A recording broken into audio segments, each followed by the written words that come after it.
نبی پاک صلی اللہ تعالی علیہ وسلم کی خدمت عالی مرتبت میں حضرت عائشہ صدیقہ رضی اللہ تعالی عنہ نے ایک واقعہ عرض کی حضور آج میرے ساتھ عجیب معاملہ ہوا، میں گھر میں اکیلی تھی تو ایک خاتون 2 بیٹیوں سمیت آئی۔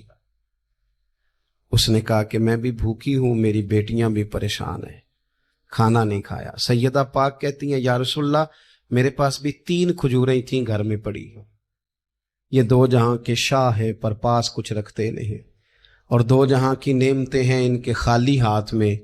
فرماتی ہیں وہ 3 کھجوریں میں نے ان 3 ماں بیٹیوں کو دے دی۔ ماں نے پہلے ایک ایک کھجور دونوں بیٹیوں کو دی، پھر بچیاں وہ کھجور کھا کے ماں کی طرف دیکھنے لگی تو جو کھجور ماں کے پاس تھی اماں نے اس کے بھی 2 حصے کر کے بیٹیوں میں بانٹ دیے۔ حضرت عائشہ عرض کرنے لگی یا رسول اللہ میں نے یہ بڑا نرالا رنگ دیکھا ہے، ماں کا اپنے بچوں سے پیار کا انداز۔ تو حضور نے کیا فرمایا؟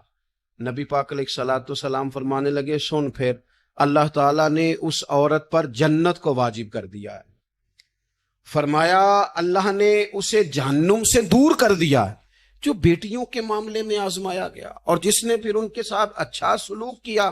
اپنا حضور کا عمل یہ تھا کہ حضور کی بڑی صاحبزادی سیدہ زینب رضی اللہ تعالیٰ عنہ، یہ حضور کی سب سے بڑی صاحبزادی ہیں، یہ بخاری میں آپ کو ملے گا کہ ان کی بیٹی جناب امامہ بنت زینب چھوٹی سی عمر تھی، تو جب حضور نماز کے لیے آتے تھے تو نواسی کو اٹھا کے ساتھ لے آتے تھے، اور وہ حضور نماز پڑھتے تھے تو وہ نبی پاک کے کندھوں پہ کھیلتی تھی۔